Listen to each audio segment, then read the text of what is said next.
We're back with more. More square roots even. Yeah.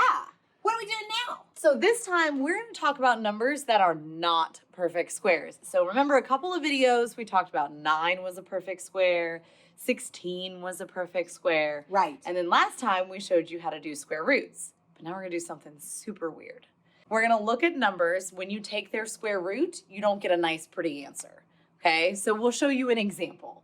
All right, Ms. Voss, could you put square root of 17 in for me? I absolutely can. So I'm going to use the square root of 17. Oh, no. Oh, boy. It's one of those decimal numbers that goes on and on and on, and nothing repeats. It's crazy. So there's actually a name for this kind of number, but we haven't really taught you that yet. We will, but not yet. And those are called irrational numbers. But for now, you just need to know that you don't get a pretty number when you're taking a square root. So you get this crazy decimal that goes forever and ever, and it's just kind of all over the place. Right. Okay? All right, let's try these other two. What if we do the square root of 59? I can do that. So square root of 59. Oh, it did it again. We got another irrational or crazy number. Just goes on and on and on. A lot like me. I go on and on, never repeat anything because I don't ever remember what I said. And it just keeps going. Okay? Okay, let's do one more. We do have one more. What is that one? Square root of? 162. Oh, look at there. We did it again. Another irrational number. We already know what a perfect square is because we talked about that before. But there is some new vocabulary on here. So we kind of talked a little bit about what an irrational number looks like. And I bet a lot of you actually know what an integer is, whether you realize it or not. So integers are numbers like 1, 2, 3, 0, and then also the negatives. So -1, -2, just no decimals. That's what an integer is. And then the last word on here that you're going to need to know for today is consecutive. Right. Okay, and consecutive means two things in a row. Okay. 2 or more things in a row. 2 or more consecutive. Things. Yeah. So think about townhouses. You know how townhouses are built and they have a wall that touches the first townhouse and then the second and then the third? Those are consecutive. Another way to remember that is sports, for example. If you're a sports fan like I am, football games. How many consecutive wins has a team had? That means wins in a row with nothing else happening in between. Okay? Perfect. Okay, so all of that is great, but it doesn't mean anything unless we actually use it to solve one of these problems. Right. So here's what we're going to do. Okay, we're going to put in a square root, and you can put it in there if you want to see it over there. Okay. And we're going to decide what two consecutive integers that number is in between. You know what, though, Miss Benson? Can we first talk about what in between means? Yeah, let's do that.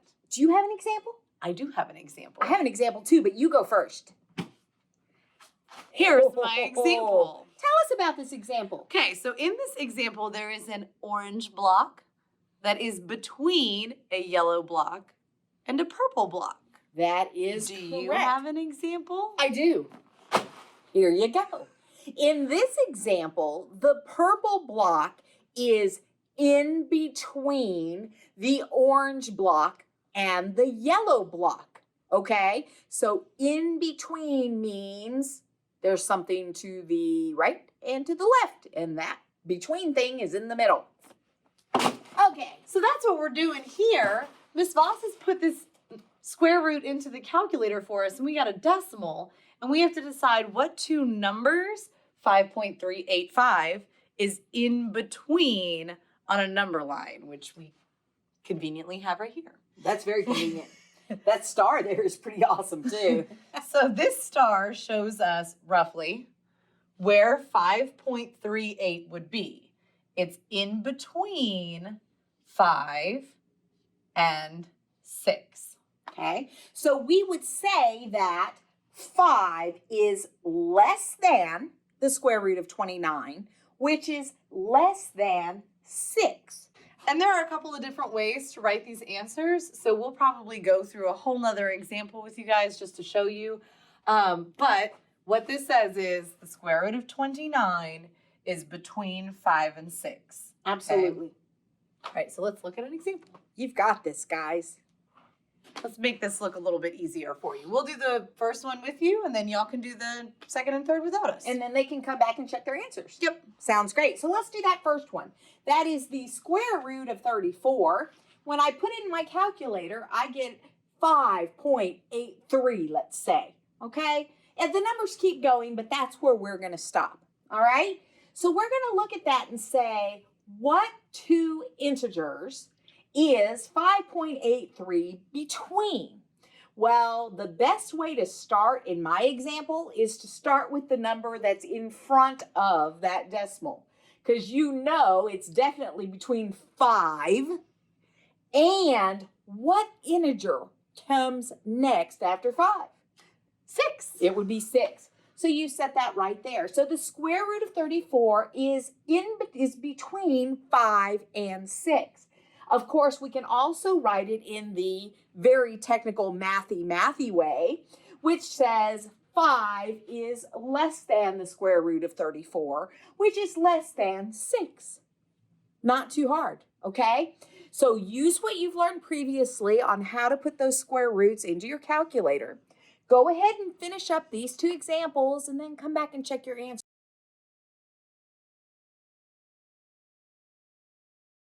We're back, and we've got answers for you to check against what you've done. So for the square root of 85, we got 9.22. We rounded. Yes, we did. And the square root of 85 is between 9 and the next integer 10. Okay? So it also reads 9 is less than the square root of 85, which is less than 10. Then we did the square root of 261. Again, we rounded to the hundredths place. We got 16.16. So the square root of 261 is between 16 and 17. Or the mathy way, 16 is less than the square root of 261, which is less than 17. Okay? If you're having any problem at all, talk to your teachers. They want to help you, and we all believe that you can do math and do it well. Like really well. Like really well. Like really well. See you later, guys.